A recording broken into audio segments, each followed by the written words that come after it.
It's impossible for me to handle cards. It's impossible for me to do magic. It's impossible for me to live my life.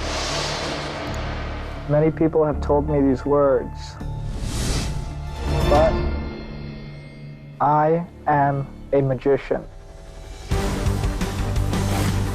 The more thin and flexible the cards are, the more skillful I can manipulate them.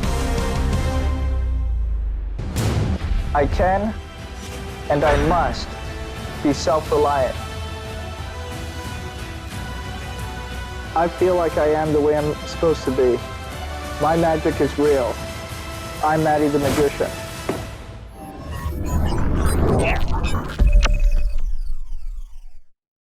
Hello, my dear magic friends out there. So I'm your host Bharath here, and welcome back to my YouTube channel Mallugic. So today it's something special. We have got a very special guest here. So before I say his name, let me say about his achievements to you all. So this man right here is not just a magician; he's an inspiration to every magician in this world. Truly an inspiration. Even David Blaine said that you are like this man is his inspiration. And talking about this man, he actually began his television career in 2015 with a variety of his performances were broadcast to the entire nation of Finland through MTV and Violette to promote his live show. And also, he have been invited to perform in the world's best magic club, that is Magic Castle. And I think he is one of the magician in this world who have that invitation, open invitation to perform whenever he want. And then recently, actually, he appeared on Penn and Teller Fool Us, and he fooled those living encyclopedias of magic. And talking about him, he has also traveled across the globe to perform his skills in magic and all. It's none other than Mahdi Gilbert, ladies and gentlemen. So, hi, Mahdi, how are you? Hello, and hello to everyone watching. How are you doing? I'm doing great. So, it's such an honor to have you on my show. Thank you so much. Thank you for having me. How have you been? How's this? Where are you, by the way? What city are you in? I'm from India, so I'm in Kerala right now. You're in where? What is it called? I am from India, and the state I'm living is actually Kerala. Okay. I'm in Canada right now. I'm in my hometown of Toronto. Hopefully, I'll be moving back to the U.S. soon. It's difficult right now with everything that's going on in the world, but hopefully very soon. Yeah, I want everything to do will get magic. better. Yeah. You So know, yeah, it's been a very long time since I did magic for people live. So yeah. And like we know that entertainment industry is very much down right now, and after all this pandemic ends, I hope everything will get back better. Let's hope. Yeah. So anyway, Maddie, with that said, let's start the session. So let me ask you a very common question, and then we can go into the deep questions about your life and magic. So, how did you got interested in magic? I mean, I know that it's not easy as like for a common man to get interested in magic because in your mind there will be like you will be limited by many limitations by in your inside your mind maybe, but like you get rid of all those limitations and you challenged yourself, right? So, how did you get interested in magic? So, for those of you who don't know me, I was born without any hands or feet, and most people who have this situation don't uh, don't don't get born. They unfortunately die in the womb. I lived, and as I was growing up, trying to figure out life, and my family was helping me in many things. There were so many things that I wanted to do. I would watch TV, I would watch movies, and I had all these dreams for things that I could do in life. And every single thing that I wanted to do, I said, "Oh, I want to do this, I want to do this." Everybody told me that it's impossible, that I can't do it, and that I have to be realistic. And for me, I was thinking, wow, that really sucks. I can't do the stuff that I want to do in my life. And I heard about these people who were magicians, people who could do anything. And I thought, okay, well, look, I know what I'm going to do. If I become a magician, then I can just do anything. And I don't have to worry about things being impossible because magicians do the impossible. And so for me, that was my first idea of why I wanted to become a magician. You know, that's really inspiring because not everyone in this world can be a very good magician and also very good in sleight of hand. And you are very good in sleight of hand, and you created your own methods to do it in your style. So let me ask you something. What was the inspiration behind creating your own methods? And especially, I just need to know that did anybody influence you? Like, let's say, did Renee Laven's performance influence you somehow? So when I was just because I wanted to become a magician didn't mean that all of a sudden I could do magic.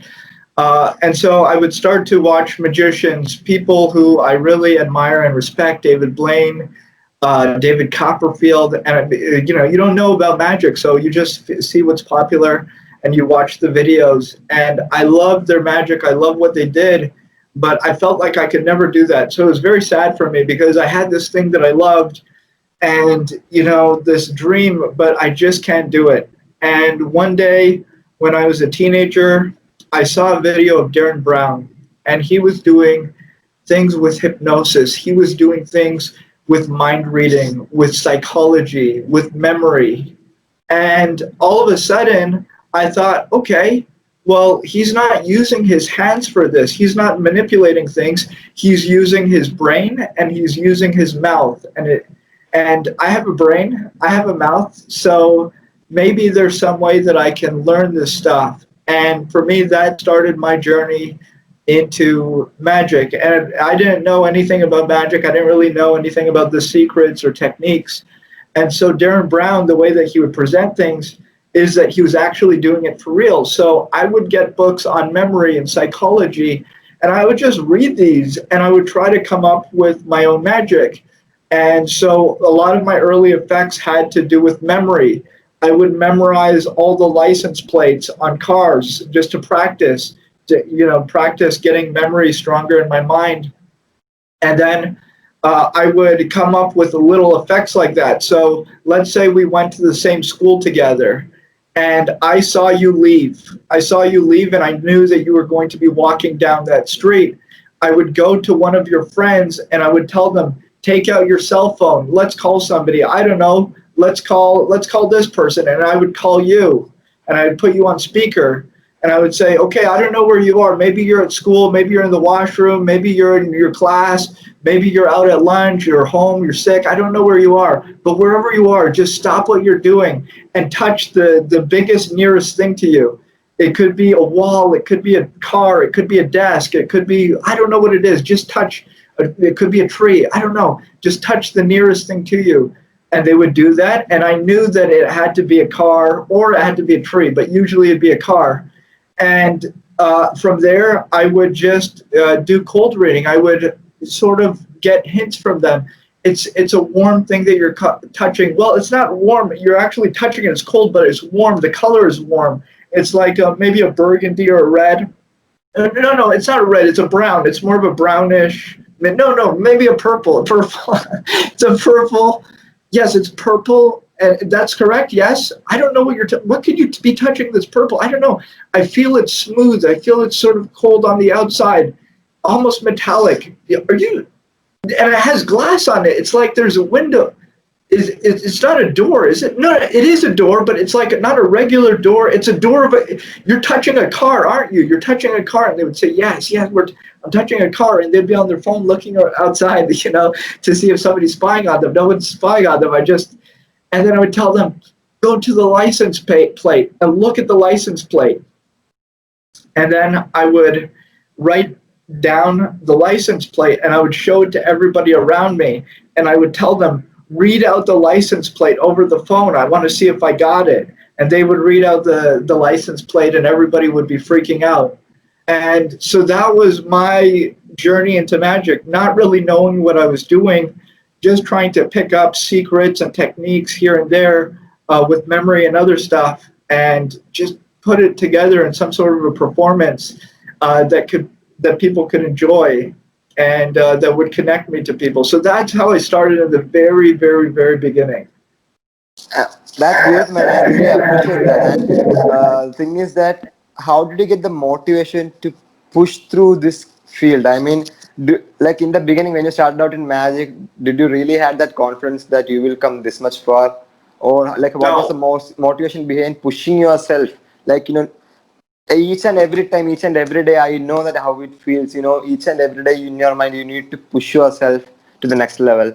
You need to take your So magic into the next level. So what was the motivation So behind it? let me tell you, when I started doing this stuff, I was so nervous talking to people. I couldn't perform. I couldn't talk to people. When I would have a stutter.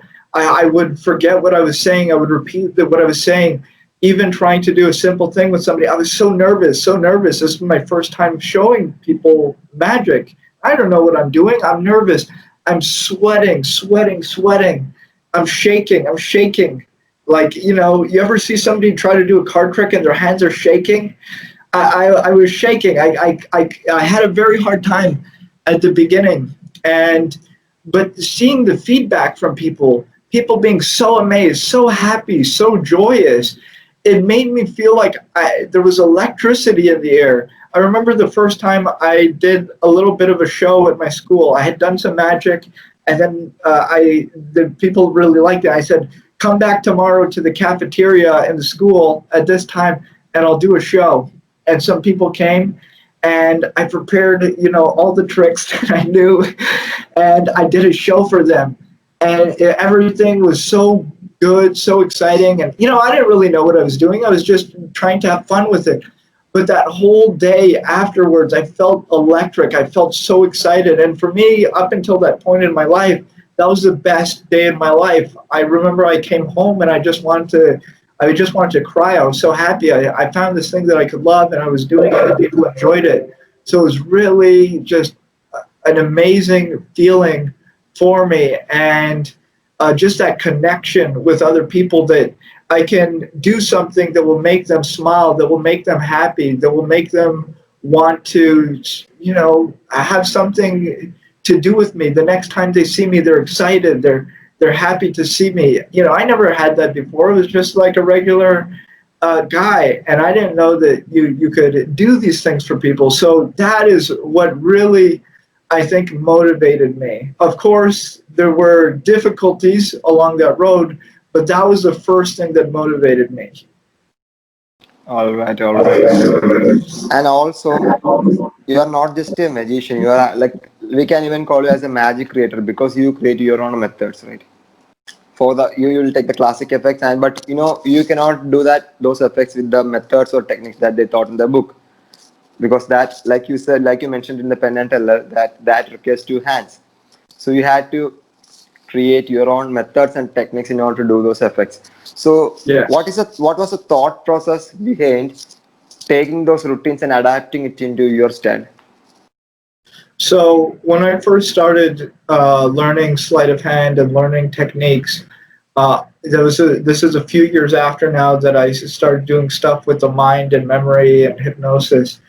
I was 17 years old, and I decided on my 17th birthday, I'm going to learn sleight of hand. So I waited until everybody in my house went to sleep.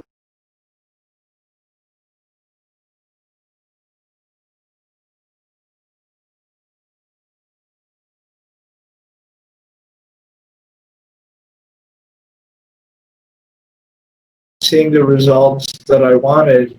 And it was a very hard time. And it was a time that to be quite honest, I feel very fortunate that I was able to get through that time, because, to be honest, I really came close to quitting. Really came close to quitting, just because of how impossible it seemed. But I will say, just generally speaking, about techniques and routines, the way that I work on it is I look at the technique and I imagine what's happening with the cards, just sort of by themselves. Like, imagine if the deck was just floating by itself and there were no hands there. What's happening with the cards? And then I look at that, and then I look at what is the physical cover. What is covering this at that certain moment? Let's say you're getting a break. What's covering that break? Is that the deck covering the break? Is it a part of the hand covering the break? What exactly is happening here? And then from there, I just see how I can do that same thing and cover it in my own way and just experiment with stuff and try things out. And you know, a lot of things don't work. Sometimes things work, and you just find what works, and then you build upon it. There's many techniques that I do that once I found out that one technique, it opened up maybe like 5 or 10 other techniques, because once I found that it was like a foundation, once I had that, I could take it further. Mhm. The interesting thing is that even the common magicians or the normal people who are hobbyist magicians, or let's say professional magicians, you know, consistency is one of the important thing in magic. Not only in magic, in every art form or in every field, right? So let's talk about the magicians. So if they are going through hard times, or if they're not able to get shows, you know, most of the time chances are that they will get mentally down, they will get mentally sick, and they will feel like to quit. You know, if they are very much famous, then let's say maybe they won't get down because they have that fame, so they have that hope that they will get better after this hard times. But for you, things are different. You know, your life is different than our life, so things are very challenging, things are very much difficult. So how do you get the, like, you know, that inspiration and motivation to always be consistent and always be productive?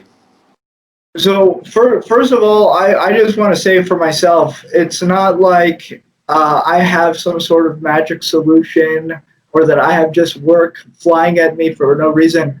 I work very hard to be able to work as a magician. I think one of the things that's misunderstood about our art form is people see people who are successful and they're running it as a business, and they don't realize how much work goes into that. As a magician, the work is not just coming to you automatically. It can if you're really, really famous, if you're really, really big, you know, if you're at a high level. But generally speaking, it doesn't just come by itself. I remember the funny story of Darren Brown. Darren Brown had just put out his TV special, his first TV special, and he had no good work as a magician. He was working at a restaurant doing magic at tables, and the people at the tables didn't even recognize him from TV, but they had seen the show, and they're like, "Hey, you're almost as good as that guy we saw on TV, Darren Brown." And he's like, "You're not Darren Brown." And they're like, "You're not Darren Brown." He's like, "Yes, I am." And they're like, "Why are you working here? Why are you working at this restaurant?" And so one of the things that's misunderstood about magic is it always is a lot of work to get work. You constantly have to be showing people magic. You constantly have to be getting to know people and letting them know that you are available to work with them. A lot of people don't know that you're available. So, you know, you could meet somebody, they really love your magic, and you know, maybe they're getting married. They don't know that they can hire you to come to their wedding and do magic. Or somebody has a company and they really love your magic, and they're having a Christmas party, and you know, they're getting a DJ, they're getting the music, they're getting the food, they're getting maybe some dancers, whatever, for their party. And they don't realize, oh, I could actually hire this guy as a magician, and he could come and he can do magic at, you know, at the company event.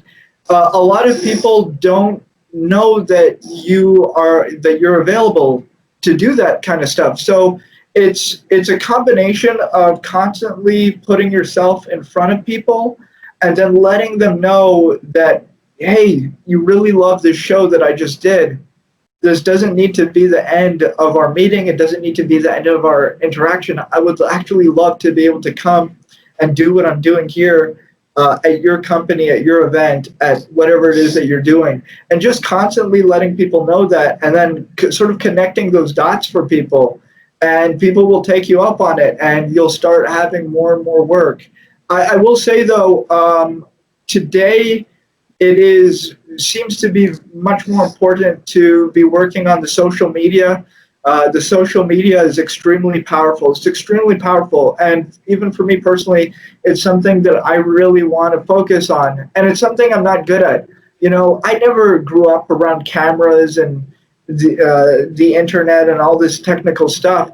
So it's all stuff that I'm learning, and I'm hiring different people to work with me. And I want to be able to capture what I do. I do so many shows, and the people who are there see it, they love it. I want to be able to bring that to the people, in India, the people in, all over the world who might not have a chance to see me in person, but through the power of the internet, they can see me, they can stay connected, they can follow what I'm doing. It's such a beautiful technology, and I think it's up to us to really use it in a way that's going to benefit us.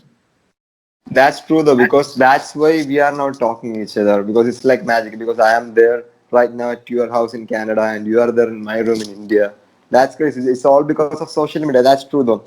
So yeah, before we go to the next question, we would love to see your magic trick. Magic. Yeah, so you have a deck of cards, right? Yeah. You have one around your house. Usually if I was doing a show on Zoom, because I started doing shows on Zoom, and usually when I do it, I have one of my assistants, and they're holding the camera and they're putting it up and down on the cards. But right now I just have my camera on the tripod, so I can't move it. But so I'm going to do magic with you over the internet. And actually, before we start, if everybody at home, if you have a deck of cards at home, you can do this as well. If you don't have a deck of cards at home, you can get pieces of paper. You can rip a piece of paper into 10 pieces, and then maybe you write red on 5 of them, you write black on the other 5 of those pieces, and then you can do this with your piece of paper if you don't have a deck of cards. But let's do something with your deck of cards. So I'm looking at you now and your deck of cards. Do me a favor, take out 5 red cards and 5 black cards. And it could be anywhere in the deck, any ones that you like. 5 red and 5 black. It doesn't really matter which ones they are. And everybody do this at home if you have a deck of cards. If you have the piece of paper, you rip it into 10 pieces. I got it. Put red on 5 and then black on the other 5. And now you're going to separate them in your hands so that you have 5 red cards in one hand and 5 black cards in the other hand. Do that now? Yeah, perfect. Okay. And now people can't see your table, but it doesn't matter. You're going to mix them one by one. So you're going to put a red and then a black and then a red and a black and a red and a black and a red and a black. And so that they're interlaced, red, black, red, black, red, black, red, black, red, black, red, black, the whole way through. And show me and show everyone that it's really mixed. Let me see red and black and red and black and red and black and red and black. Perfect, perfect. Now bring it face down into your hands. What you're going to do is cut anywhere you want and complete the cut. Fair? Now you're going to spread off the top 2 cards together, spread them off together, grab them together and turn them over together and put them back on top of the deck. Yeah, just like that. And so now you have 2 cards face up on the deck, a red card and a black card. Cut and complete the cut. Again, anywhere you want. And again, spread over the next top 2 cards together, grab them together, and then turn them over together, and then put them back on top of the deck. So now you have 4 cards face up, and then some are red, some are black. Cut and complete the cut one more time. And maybe why don't we try this one more time? Spread off 2 more cards, 2 more cards. And then grab them together. And look, you have one that's face up and one that's face out. It's okay, it doesn't matter. Hold them together, turn them over together, and then put them back on top of the deck. And then cut and complete the cut.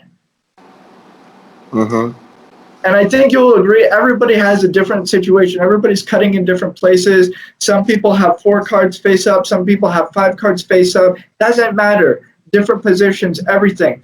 Now, and here's the thing. We can do it with 2 more cards, or we can do it with 4, 6, 8, or 10. Which do you like? Any even number. 2, 4, 6, 8, or 10. Name it 4. now. 4? And everybody at home, think of an even number. You could be thinking of 2, or 4, or 6, or 8, or 10. Don't choose 10, because 10, you just turn over the whole packet. But you want 4. You want 4. Spread over the top 4 cards. The top 4 cards. Wrap them together and turn them face up, and then put them back on top of the deck. And then cut and complete the cut. Now Okay. this is fair, right? This is pretty fair. This is So now you're gonna have to do something on the table or your lap. The camera won't be able to see, but you have cards face up, face down. It doesn't matter. Keep them in the orientation that they are. If they're face up, you leave them face up. If they're face down, you leave them face down. But deal one card to the left and then one card to the right in two different piles. One card to the left, one card to the right. Left, right, left, right, left, right, left, right, and right until your hands are empty. Your hands empty? Now pick up any of the piles that you want. Pick it up now, whichever one you want. Turn it over, and put it back on top of the other pile. And then pick up the whole pile. And now everybody has a different position. The cards have been mixed, they've been cut, they've been dealt, everybody has a different position. You know what? At the beginning, I didn't ask you to shuffle. You can shuffle the cards. Shuffle the cards. Shuffle the cards. Quickly. Okay. Yeah. And then maybe one more cut. Cut. Okay. One more cut. Why not? Cut and complete the cut. Fair? Yeah. Now all the cards are mixed. Everybody's cards at home are completely mixed, correct? Yeah. Fair. Now we have two colors, red and black. Which do you prefer, the red or the black? Red. Red? Here's what we're going to do. Hold the cards in your hand. Put your hand on top. Red. Here's what we're going to do. Rub it. Rub. Now all the red cards are going to turn face down. They're going to separate from the blacks and turn face down in your hands. And all the black cards will be face up. All the blacks will be five cards face up. The blacks and the 5 cards that are red are going to be face down. Open your hands. There's no way that I could touch. I'm halfway across the world. You mix the cards, you shuffle, you cut, you chose different numbers, you deal, you did everything. Even though we mixed the cards over and over, red, black, spread out the cards. You're going to have all the black cards face up, black. And then cards, look, 5 cards face down. Show everybody 5 cards face up. All the black cards face up and all.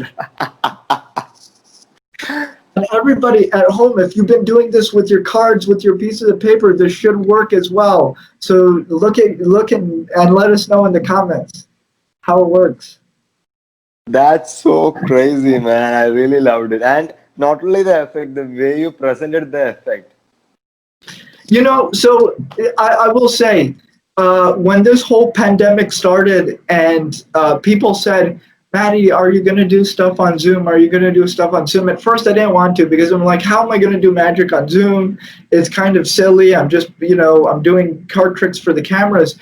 And then I had all this magic that I had read and I had learned throughout the years, but I never really did it. I did it over the radio. I did it in special circumstances over the phone with some friends. But I started doing all this magic that I knew. And it's so fun to do magic for people through this medium. The internet is so fun. So I'm really having a lot of fun with it. That's crazy. So let me ask you something. This question, when I asked you, this question I'm going to ask now is different for other magicians and you. So basically, I used to ask other magicians that, how do you see failures in magic? And failures happens, how do you dance out, or how do you, recover from that situation? But the question I'm going to ask you is that it's very similar though, but something different. So basically, when failure happens to you, let's say during the performance, because we are not superhumans, like failure happens sometimes. But failure, when you perform, if something goes wrong, does the audience actually respond to you in a sympathetic way, or does they respond to you like normally they respond to magicians? Honestly, they respond, I think it all depends on how you respond to it. I was doing a show last year in Shanghai. It was my birthday. And so all my friends came to see my show. And I was doing a piece of coin magic. And this never happens. I had a coin hidden on me. and I was moving, and I dropped the coin. And the trick was over. I could not continue with the trick. The coin was on the floor, and I just looked at the audience, and I laughed, and I said, well, well, guys, I guess this one's not going to work. And I just laughed, and they laughed with me, and it was just a thing where it's like, you know, it all depends on how what it is that you're doing. Some mistakes are small mistakes. You can cover it up.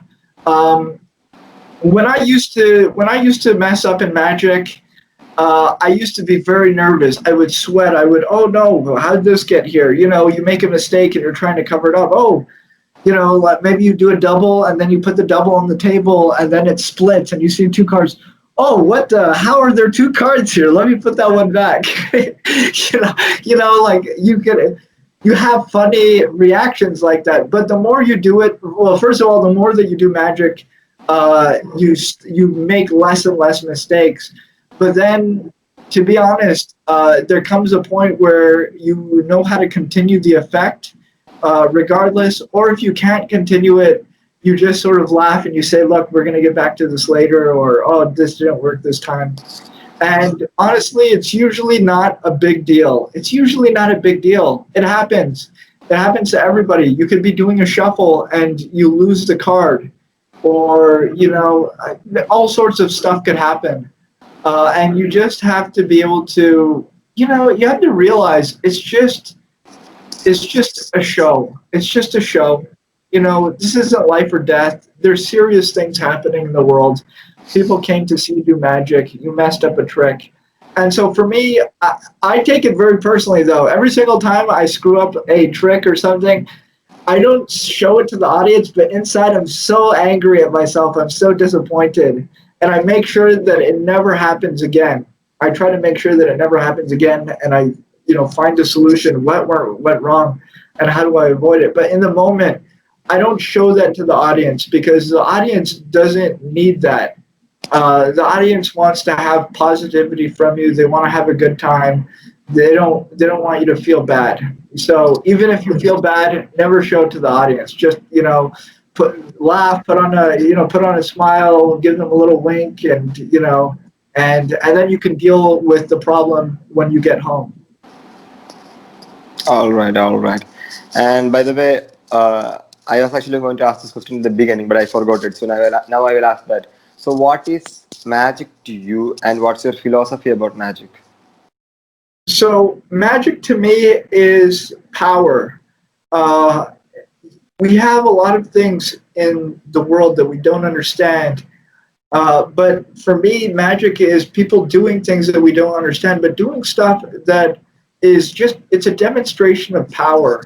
And when I saw people doing magic growing up and just knowing about the concept, it made me feel powerful watching magic. I don't know why, but it made me feel powerful. It made me feel like a hero. It made me feel like I could do anything.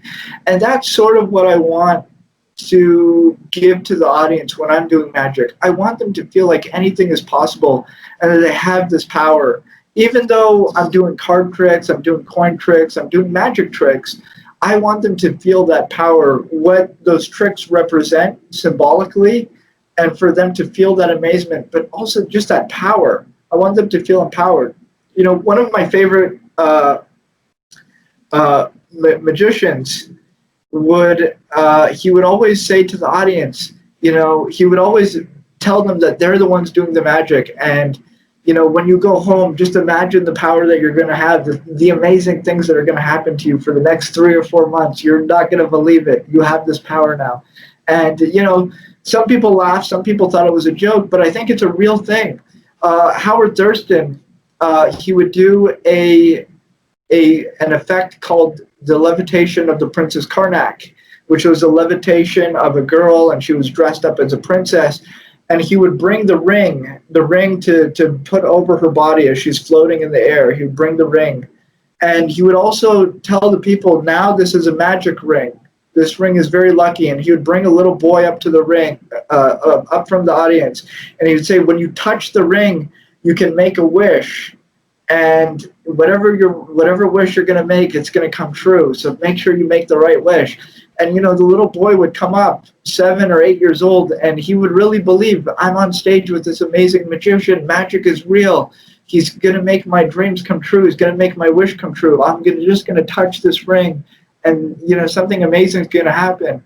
And for me, like, it doesn't matter if that dream comes true. It doesn't matter if that wish comes true. Maybe that wish isn't possible to come true. Maybe it will never happen. But you're able to give somebody that feeling. And I think it's important to give people these feelings of power and make them experience those dreams that anything is possible if they believe, even if it's not going to happen exactly in that way. I think it's still a beautiful thing that you can give to people. That's sort of what we do through our magic anyways.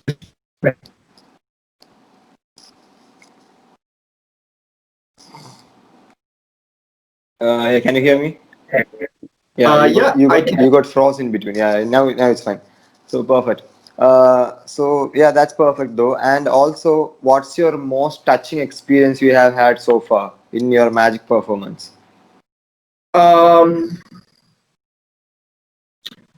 I don't know. I've had amazing things happen. I've had couples who have gotten married who have met at my show. That's been amazing. I've had just people come up and tell me the most incredible things. They come up to me after the shows, or months later, I'll get an email from them saying, look, I came to see your show, or I saw you on TV, or and I was going through this in my life. I had depression. I had this thing that I was going through in my life, and I didn't think that I was going to make it. I didn't think that, and the only reason that I made it, the only reason that I tried, the only reason that I'm here today is because I saw you. And when I saw you and I saw the difficulty of what you were doing, and you're doing it anyways, it just made me feel like anything is possible. And I have to try. I have to put that effort. And so hearing people tell me this stuff, it just really inspired me in what I'm doing. And I realized that I'm not just doing tricks for people. I'm not just doing magic. I'm giving people hope. I'm giving people fire that goes into their hearts and souls. And that's what I want to be able to give to people. And that's what I've been doing. So when I hear those stories, it's amazing. And we don't really know the effects that we have on people. I have a beautiful movie called It's a Wonderful Life, where a man has an opportunity to see the world, how the world is if he didn't exist. And so he's able to see how the world is if he didn't exist. And he goes around his town and he sees everybody's life, how everybody's life would be if he was never born. And it's an amazing movie because you just see all the differences of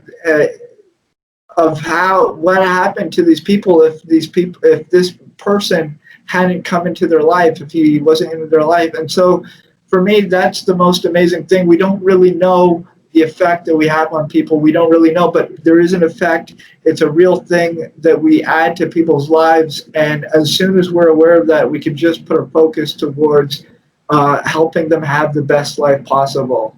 And through that, we have the best life possible for ourselves.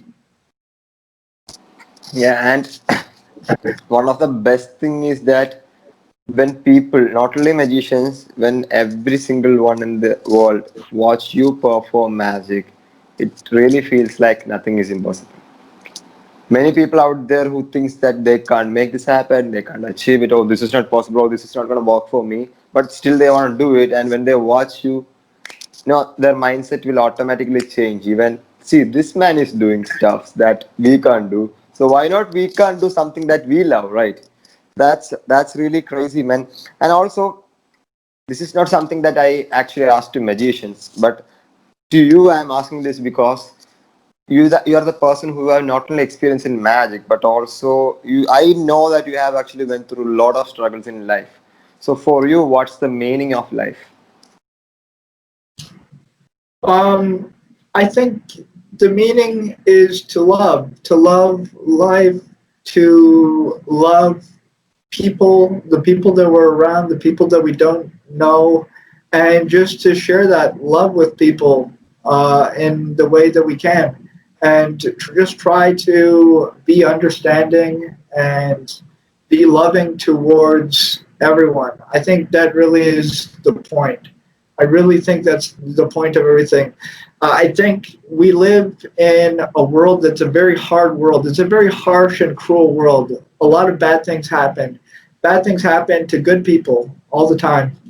And people have a choice whether they're going to let that turn their heart into a heart of stone where they are bitter and hateful and uncaring about the world, or they have the choice to, despite all those things, to find the light and the love in this world. And I really think that's what we're here for, and that's the test.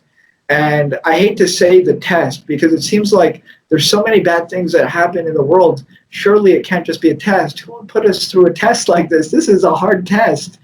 But I really think it is a test in a lot of ways to see who this world is going to make us become, and who we're going to choose to become as we go through this world. I really think that's what's happening here. All right, perfect. And yeah, I can see a lot of books behind you. So by seeing that, I can know that you're more of like you read a lot of books rather than being like a visual learner nowadays. Because nowadays, magicians are not in the recent time, not only in the recent time, in this modern world, not every young magician read books. In my Well, perspective, I'm saying. I will say, so the way our mind works, everybody's mind works differently, but we are awake for about 16 hours a day. And while we're awake, our eyes are open. We're constantly seeing everything around us. We're going through life. We're walking around. We're looking around. We're constantly taking things through our eyes, and we don't remember most of what we see because our mind would just be full. We can't remember. So, for example, if I told you everything that I saw today, I would be able to give you a general outline, but I would not be able to give you any detail. Oh, I went for a walk in the morning, and how many cars were on the street? I would not be able to tell you because I'm just seeing so much every single day. But I don't read that much. So maybe I'll read for half an hour a day. I'll read a few pages. All that I'm reading just stays so much more in my memory and in my mind because it goes into a different part of my brain. And I really think that reading activates different parts of your brain in ways that learning visually can't. So I love to read, and I love to learn things through different ways. I listen to a lot of podcasts. I listen to audiobooks. I also learn a lot through video in different areas. But I think reading is very helpful in many ways. So yeah, that's what I was going to ask you. For the beginner magicians, what is actually best to, like learning from reading the books or learning from the DVDs? I think everything. Do everything. Honestly, don't choose one thing. Don't choose one thing. Oh, I'm only going to learn from DVDs. I'm only going to learn from YouTube. I'm only going to learn from books. Learn from everywhere you can. Find people around you. Maybe you have magicians in your town or your city, or you have, maybe you have a friend who lives in another city. Stay in touch. Now we have video. You can talk to somebody, show them what you're working on. You can learn in so many ways. So don't just choose one thing. Really open yourself. Look, I have stuff in books that you're not going to find on the internet. You're not going to find it on the internet. There's no video of certain routines or certain techniques. There's no videos that exist. There's no tutorials. It's only in a book. There's other stuff that's only on video. You're not going to find it in a book. So, don't just choose one thing. Learn from everything that you can. But I would say you should make a habit out of reading, and not enough people read. So it will definitely give you a library of knowledge that you will have that other people won't have. That's true though. That's true though. And what's your best advice you can actually give it to the people who are like you, very much like you? So what I'm going to ask you is that many people are out there who are like you, but they don't do magic because they don't believe that they could pull it off. So what are the best effects? What are the best effects in your experience that we can for the people like that them they can select for doing it on a show? So I would just hold on. Summarize the question. I didn't get the question had a lot in it. Just one more time. Yeah, so there are people out there who are like you, who are like born without hands and legs, but Okay, they don't so believe that they can do magic. Here's what I would say. Do whatever you want to do. Do whatever you want to do. If you want to do cards. Figure it out. I'm not going to tell you what you can do. I'm not going to tell you what you can't do. Maybe you want to do coins. Maybe you want to do mind reading. Do what you love. At the end of the day, do what you love. If you're having a hard time in one area, but you still really want to do magic, and you're having a hard time with coins, you're having a hard time with cards, you can't do certain things, that's okay. It's not the end of the world. There's a ton of material that you can do. There's material that you can do in mind reading. There's material that you can do just verbally. I just did a piece of magic for you and everybody watching. I did that with what? I did it with my mouth. I'm speaking. That's all I did. All I did was speak. And, look, everybody has different limitations and different challenges. And I don't want to tell somebody, that just to work on stuff, though, because it is very hard. I don't want anybody to do what I had to do. I don't want the competition. I don't want the competition, but it's very hard. It's very hard. I have to come up with so many techniques. It takes years and years. If that's what you want to do it. I'm not going to stop you. No one's going to stop you. If that's what you want to do it. Do what you love every day. Perfect. And Maddie, how was the feeling of winning the moment on Penn and Teller Rulers? How was the experience? The experience of winning was so surreal. Well, you're on TV. You're on TV. It's not live, but it's. You're so I was so nervous. I was just happy that I got through the routine without screwing up. You're just happy that, oh man, I didn't drop all the cards on the floor. I didn't flash. I didn't forget what I was going to say. I said everything. I did everything. The trick worked. Okay. What? We're done? I'm done. Okay. I'm just standing here. Oh, thank God. Here's Allison Hannigan. She's talking to me. I don't really care what she's saying. I'm just sort of just looking around. You're just sort of looking around like, wow, this is weird. There's thousands of people in the audience. You're just nodding your head and listening, trying to pay attention. And then they take the guess. Penn and Teller take the guess. And so for me, they said, what might seem rough for other people could be smooth for you. Would you say that's right? And I'm looking at them, and first of all, I cannot believe that that's their guess. I'm thinking, wow, that's their guess? Like, that's their guess that I'm using. They thought that I was using special cards. I was not. I was using other techniques. But they thought that I was using special cards because the routine was so clean. They thought, surely he has extra cards and they're stuck together or something like that. And when I heard them say that, I started laughing because I'm like, wow, no, that's not it. No.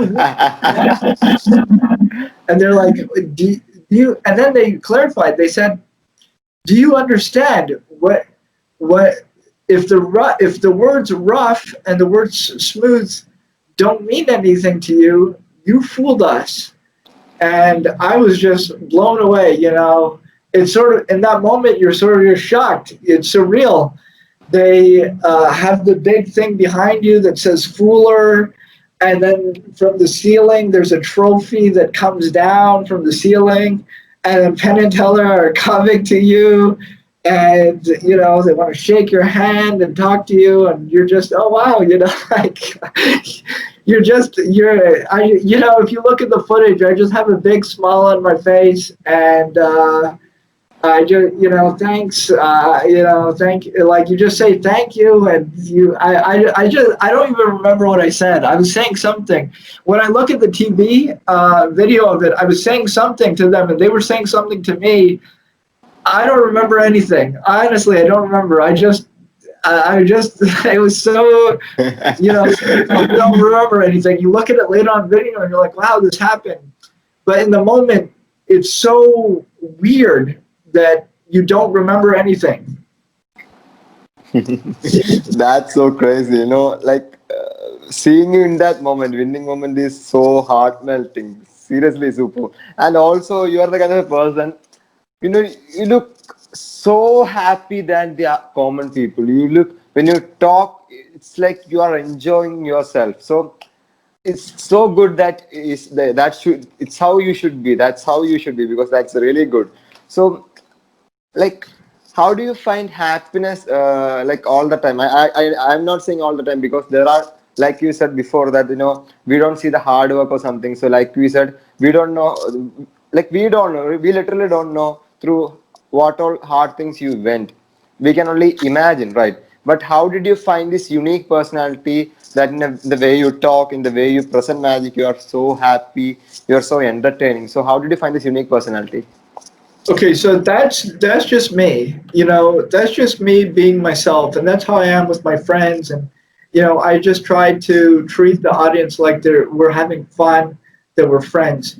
But I would say, how do you be happy in real life? Really, life can be stressful. It can be stressful depending on how you approach it. Really, and I've had a lot of times in my life where things were not going the way that I wanted them to. I have many times in my life where you're trying to do something that you love and you're not making enough money, and you're like, man, I'm trying so hard to do this, and this isn't working the way I wanted it to. I'm not making the money that I wanted to, or I did this and I'm losing money, and for me personally, I'm a very simple man. If certain things in my life are taken care of, I'm happy. I don't need certain things to be happy. So for me, it was understanding how can I make money doing what I love, so that my goal isn't to become rich, but my goal was I want to be able to not worry about money, and always be checking my bank account, and I can't do this, I can't do that, because when I was growing up, I didn't come from a family with money. I didn't have anything growing up, so it was always very difficult in my family, in my life, with money. So I think one of the big things was figuring out, how can I do what I love to do? How can I make money with it consistently, so that I can enjoy it? And that was hard for me, understanding the business. I'm not a businessman. I don't know, I didn't know anything about business. I had to learn all this stuff. I had to try things and fail over and over again. Failures, like, you wouldn't even believe the failures that I've had. But once you have gone through that, you learn and you learn and you learn, things become easier. You understand certain things become easier, because you're smarter, and you don't. And then once you understand how things work, you have a lot easier time, because you're getting paid properly, you're getting paid on time, you're making money. Then you can really relax and focus on the magic, and all that stuff. And that's not to say that I wasn't focusing on the magic before, but it's really hard when you're trying to do something that you love and you don't understand business. It's not a good combination. So usually people find a business partner, or they have to learn business themselves, because it's very, very hard in this world to just do what you love and have money come in automatically without knowing how business works. That's true though, because we had to be expert in all the field, like marketing, advertising, social media, making video production, and also very good at presentation as well. So yeah, it's like that's why magic is actually really special from other art forms, because it's a blend of like everything. And also, let me ask you something. Do you ever had a situation in your life where you really loved an effect? When you watch it, it's like, oh my god, I want to do this, and due to the techniques or secrets of that or the limitations of that effect, and you are not able to perform it. Do you ever had any Yes. situation like that? Uh-huh. All the time, every day. uh, but one of the things that I love is card manipulation. I love card manipulation. Where the magician's just standing there and they're pulling cards out of the air and they're pulling cigarettes and they're making the fan of cards. And for me, it's so beautiful. It's so beautiful when somebody's doing it well. And for me, I could never really do it like them. I have ways of hiding a card, hiding it. But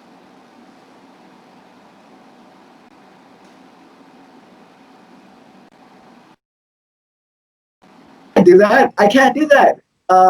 So, yes, it does happen to me that I can't do everything that I love, but I still take inspiration from it. And maybe there is some way that I'm going to be able to come up with, maybe not a whole routine, but maybe a little sequence of that where I'm, doing one card or two cards or something like that. I don't know. We'll see what happens. But I'm always working on new things, and we never know what's possible. I will say, even though it sounds crazy for me to say, yeah, maybe I'm going to do card manipulation one day, I never thought that I would be able to do anything with a deck of cards. Anything. So who am I to say it's crazy or not crazy? I don't know. Maybe I'll figure it out. I have no idea. Yeah, man. So that's why I said in the beginning that you are the kind of a man who push yourself each and every day, pushing the limits and taking it into the next level. So let me ask a few more questions, and then we can end up the session, because I'm taking too much time. I know that your time is very valuable though. So yeah. So after all this pandemic ends, what are your future projects? Tell us about that. Oh, man. Oh, so first of all, I need to start working again. Uh-huh. As I said, I've been doing Zoom shows, which has been fun. They're a little shorter than my real shows. My real show is usually an hour long or 90 minutes, depending on who's booking. But it can be different lengths if people want me to do shorter or longer. We figure it out. With Zoom, I've been doing it shorter. It's usually 25 minutes to 35 minutes. I just keep it fun, jam-packed right there. And we can do longer, but I don't do magic for the whole time. Maybe I have a Q&A. Maybe maybe I show a video and then talk about, my travels or something. We figure it out. But for me, this is not, meant for a lot of my magic. I can experiment. I can do fun things with it, but it's not what I want to be doing. So the first thing I want to be doing when this is over is I want to be doing real shows again. I'm so excited. I'm ready. I've been working on new magic. I'm ready. Get me out there. I want to do the show. So I want to do that. I'm starting. One of the things that I do a lot of shows. And I have so many good friends who are magicians. What I want to start doing is I want to start producing them in their shows all around the country. I have a lot of clients who I work with, and sometimes they bring me for a year, but then they can't bring me for the other year because next year they want to have somebody else. They want to do something else. So, but I'm like, man, that's okay. You can't bring me next year. I want you to be able to bring some of my best friends from around the world to come and do their shows. So I have amazing friends who are magicians all around the world. I want to work with them on their shows. Some of them, they come and do their shows. But for me, it's so much exciting to work with my friends on creating new shows with them. So it's me producing them, directing them in a show, and so hopefully I can bring more of their shows to different markets, and I can do that. I don't really know too much about producing in theaters and stuff like that, but I have very good relationships with festivals, with different clients in the college market, corporate market. So I think that would be really fun for me, and just good for magic in general to get great magicians in front of people. That's one thing I want to do. Another thing that I want to do is I want to really, I really want to expand on the social media. There's never been a great channel, in my opinion, online for magic. We've seen a lot of magic online. We've seen a lot of great magicians online, but it's nothing like we've seen with TV. On TV, there have been a few magicians who have revolutionized magic for television, who have made magic for television really special. We have never seen that for the internet. We've seen interesting stuff here and there, some good stuff, but not really great stuff. So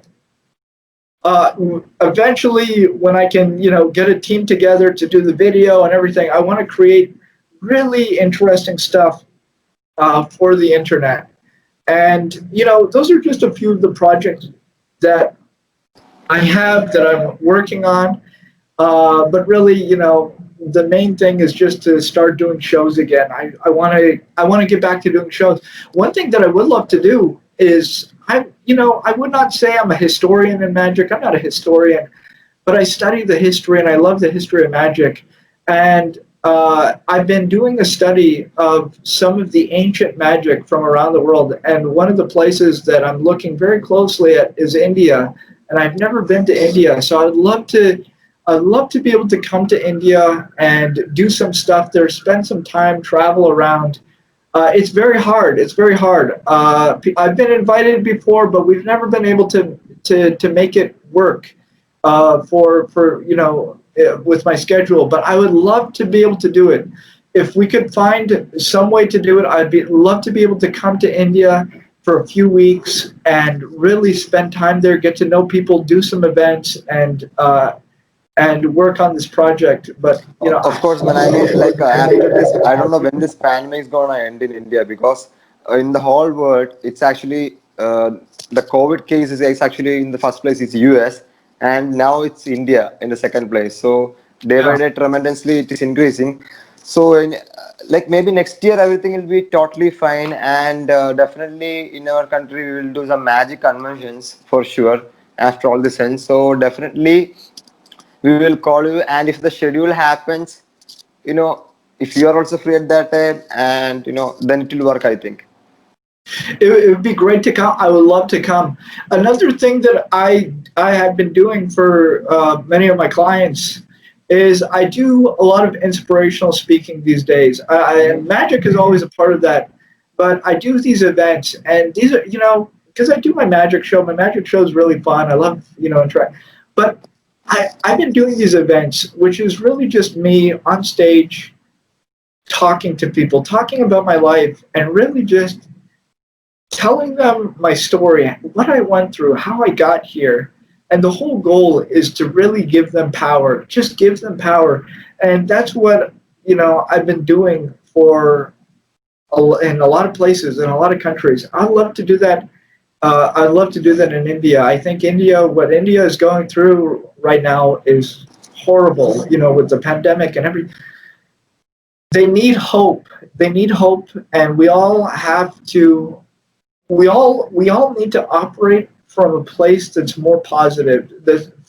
Not from a place that's hopeless, not from a place that's, in depression and fear and doubt. We need certainty. We need power, and that's what I want to give to people. And I would love to be able to do it in India. I think India, has so much potential for great things, and That's true. I think it's a very special country historically.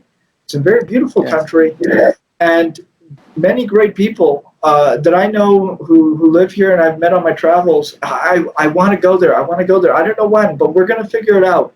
And I'll come to India and we'll do some very special things. Hopefully soon. Of course, when we are looking forward to have you. So that's what I said in the before, that like next year maybe let's hope that we can have you for some of the magic conventions, and it will be really great and inspiring for the people out there to watch you perform magic on stage.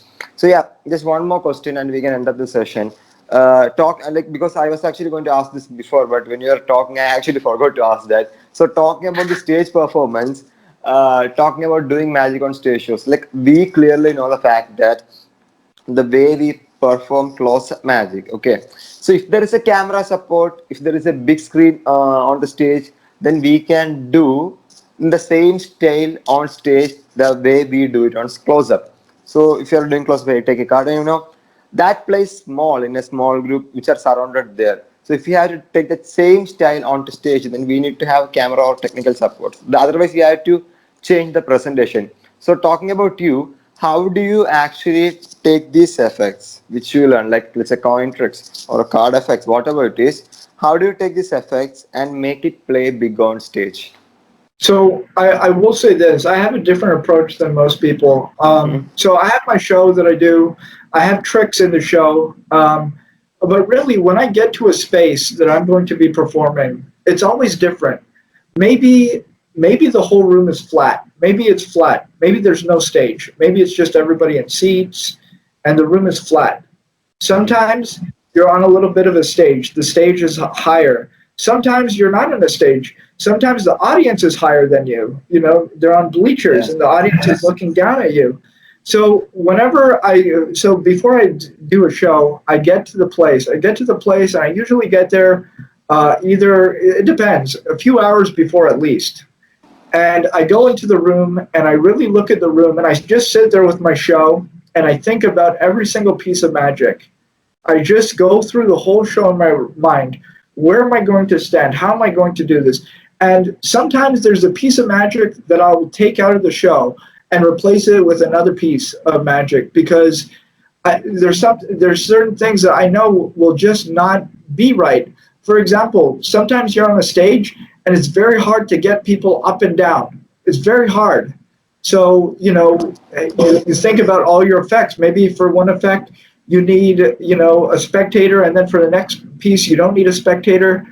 Sometimes I'll do shows and I'll be alone on stage. Sometimes I'll do shows and I'll have two people up on stage with me, or one person up, one spectator at a time. Or sometimes I'll do a show and I'll have maybe 16 seats on stage with me all around the table. So I have people around me here, all behind, and we have the camera in front, and that way I have sort of a little audience, so I can do something with this person, then I can do something with this person, and then I can do the next thing with this person.